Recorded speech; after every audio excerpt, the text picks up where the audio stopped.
the endless Kalmyk steppes. In spring, they look like boundless green seas, and the wind drives the wavy crests of grasses, flashed by motley herbs. The palette changes radically in the summer. The greens gradually absorb ochre yellow tones. Everything around is drying up. There is no fresh water for hundreds of miles, only saline lakes. But we are still far from them. Our goal is to find mixed colonies of waterbirds, where rare red-booked birds build their nests. Pink pelicans, spoonbills with beaks like blades, and the largest bright terns, Caspian terns.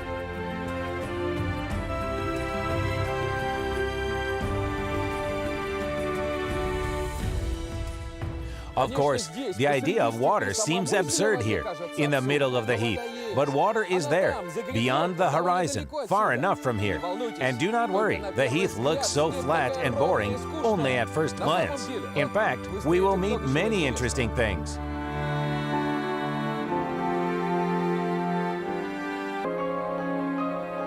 In the heath, you can go from one tree to another, not only for several hours, but even for several days.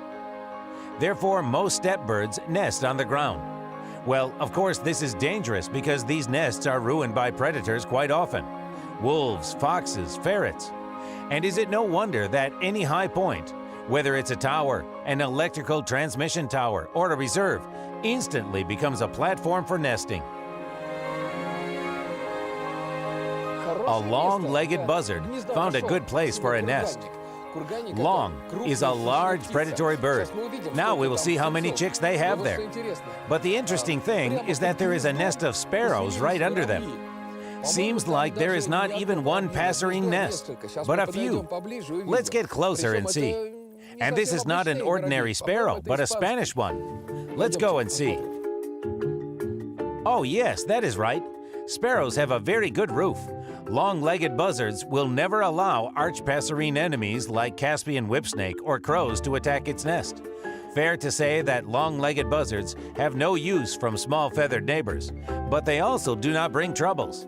Long-legged buzzards are careful parents. If there is enough food, they usually feed all the chicks.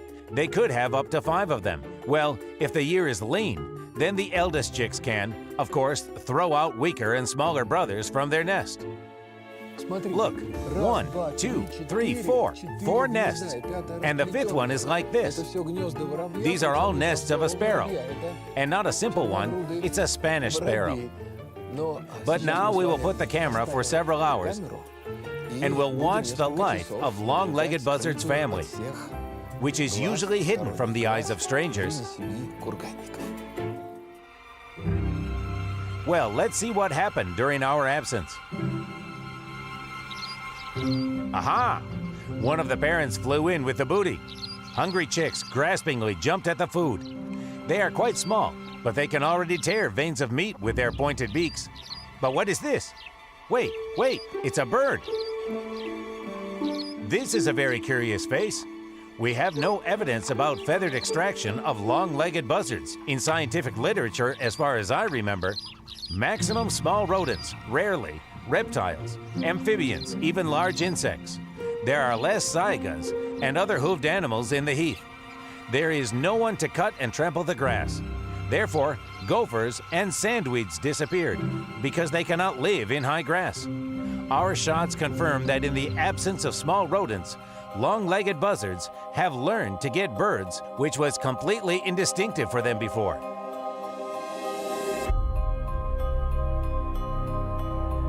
We also managed to put a security camera on the nest of another bird of prey, the lesser kestrel. She also feeds the chicks, but look, these little falcons are even more affectionate and careful parents. When the rain drizzles and a piercing wind blows, the mother spreads out over her children, turning into a warm, waterproof blanket. On such rainy days, the father has to hunt intensively to feed his offspring.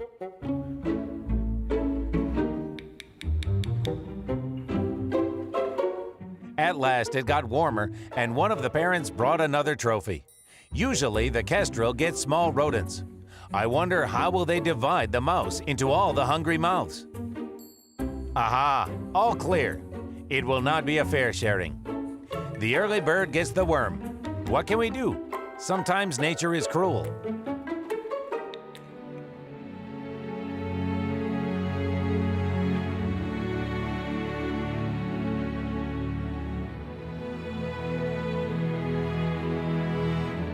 We spend the night in the heath cordon. Tomorrow we'll move on. Practically speaking, we are moving along the migratory birds' route. Well, yes, there are no impassable swamps in the Krasnodar region. Intensive agriculture, they have been drained, cut down, plowed up a long time ago. But why then are all the birds not nested in the reed timbers of the Caspian? After all, there would have been enough space for everyone. Although, well, there are no more than 400 kilometers from one seashore to another. For good flyers with a favorable wind, it would be a one-day journey. For the middle class, 2 days. But on the other hand, the birds found a wise decision to nest in the middle. Look at the pelican who flies for 78 kilometers to feed and feeling good. And he needs to carry a crop of full fish on the way back. Well, tomorrow we will spend the night on the Manych. We will figure it out in nature.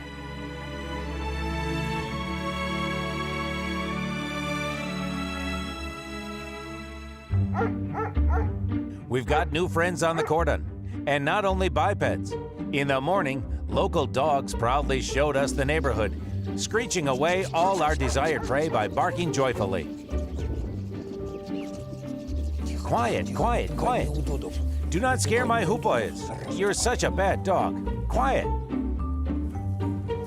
Hupoya, a spectacular bird, very beautiful, and always caused admiration and respect among all nations.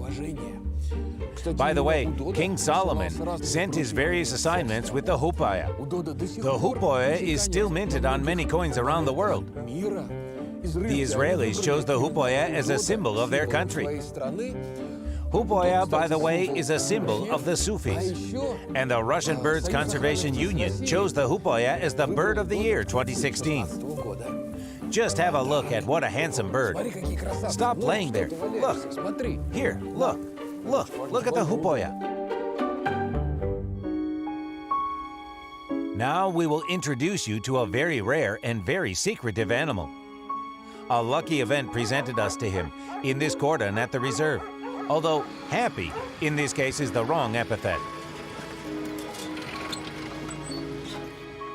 Hey guy, you had better back off, otherwise you'll be caught. This cat is wild. It's going to spit right now. Well, this is a real wild cat, a wild steppe cat. And look, it's even different in its proportion in comparison with our domestic cats. Its temper is still tolerable, but very soon it will go bad, because you cannot keep wild cats at home. Yes, for this reason, we have domestic ones.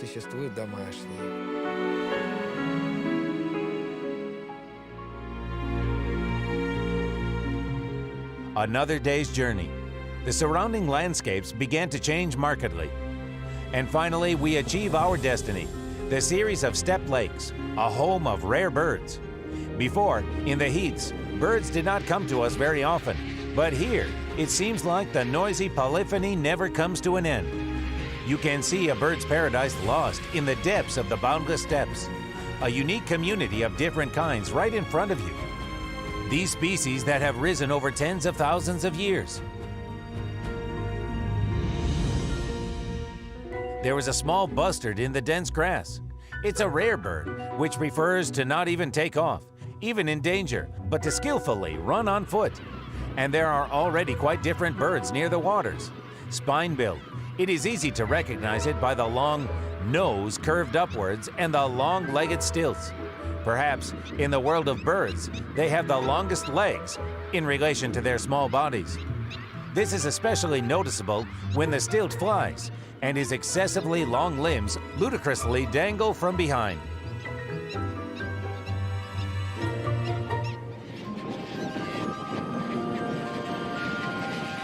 In the warm, shallow waters, we found a whole flock of Caspian terns. They are the largest type among the terns and very rare. They have been included in the International Red Book. It is easy to recognize them not only by size, but also by such signs as a bright red beak and a black cap on the head. After the mating season, many birds begin to turn gray. So we found the terns in all their bright beauty. And next to the adult birds, we can see many chicks. Like other colonial birds, they can be collected by separate children's groups under the supervision of an adult. But at the time of feeding, parents instantly find and feed their own child.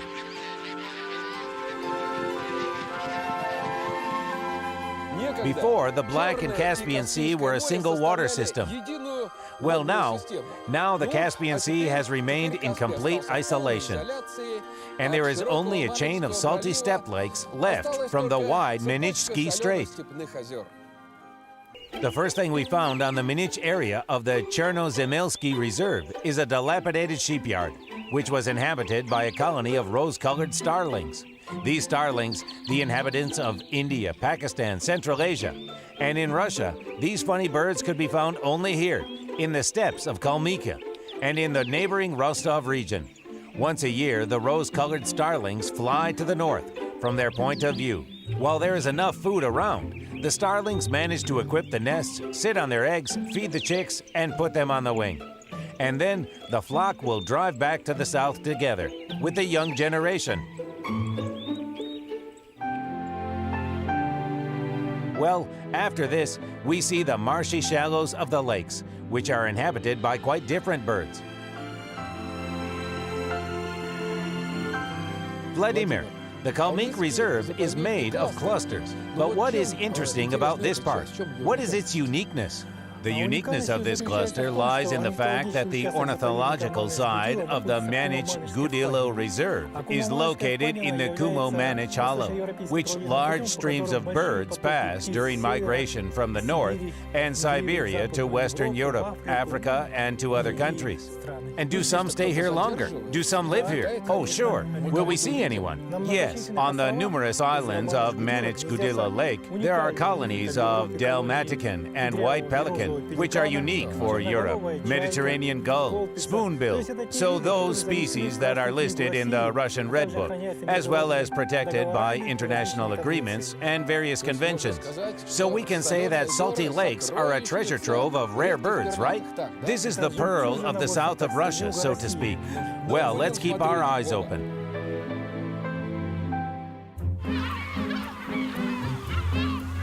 It became clear very soon that we are not the only ones who keep our eyes open here. A young and very playful she-wolf was constantly moving around. First of all, we began to notice her tracks, and then she was caught by our lenses herself. She is no more than a year old, apparently. She was born last summer. Such beasts are old enough to take care of themselves and hunt, but still careless and curious like a child. Well, we can say that it is a yearling or teenager in our way of speaking.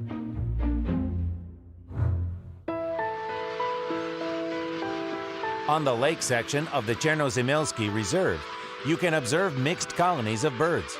Look, there are seagulls, two types of them, a large Caspian gull and a black-headed gull.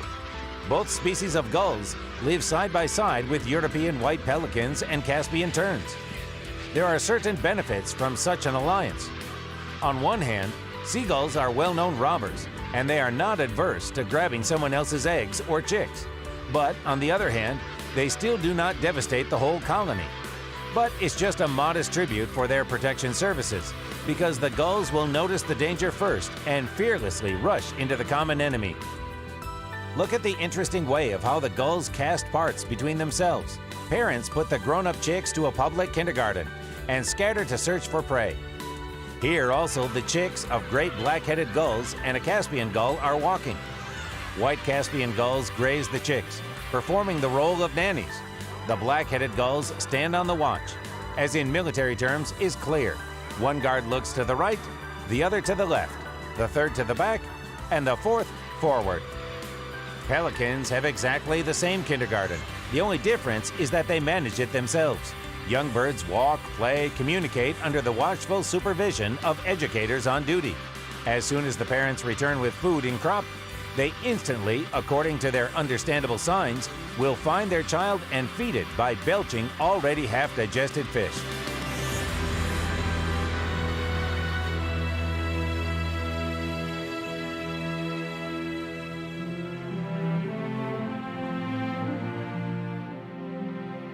In the evening, our good old friend, the Deputy Director of Scientific Work from the neighboring Rostov Reserve, visited us. This reserve is nearby, on the other side of Manych. Therefore, it is necessary to contact and work with Kalmyk colleagues. Alexander Davidovich, it's good to meet an old wise friend like you in the steppe, who will finally explain to us why. Why do birds fly a few dozen kilometers to feed when they can settle down, nest nearby, on the Volga, in the Caspian, where they could have all sorts of flooded areas? They do so. They settle down, and on the Volga, and in the Caspian, and in the lower reaches of the Don. But there are more and more birds, and the colonies expand. After all, what is Lake Manych Gudilo? It is a relic of the sea channel, which connected two huge ponds. It is the ancestor of the Caspian Sea and the Pontic Basin.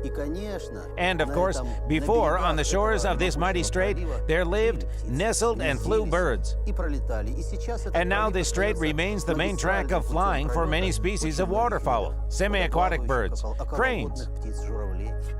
So many thousands of years ago, when there was a strait instead of this series of salt lakes, the birds nested and fished here.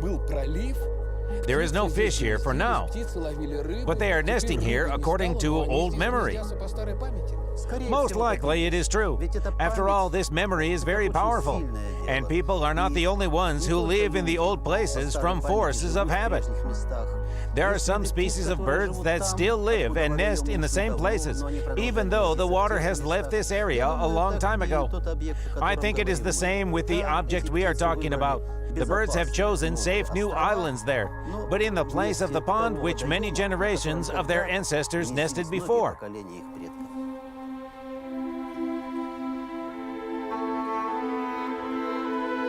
So, we have found out why the numerous birds keep nesting away from their forage land.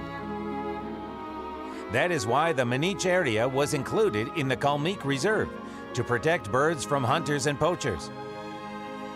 We studied the complex hierarchy and distribution of roles in mixed colonies. We have made interesting shots of pelicans, Caspian terns, great black-headed gulls' lives, but we still didn't catch the nesting grounds of another rare bird, the spoonbill. Our neighbor, a young she-wolf, helped us. Who would ever think that the wild beast, as if it overheard our conversations, decided to help us?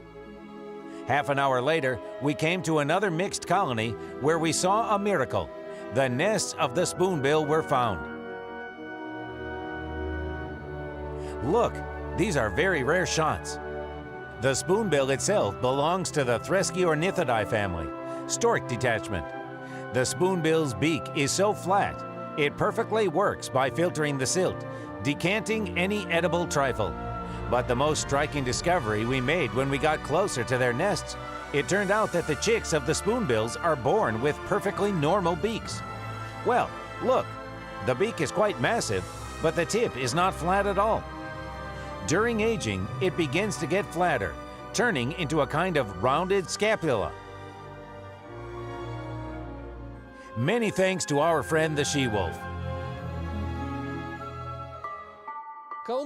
Kalmykia is a steppe region, and the steppe is like the sea.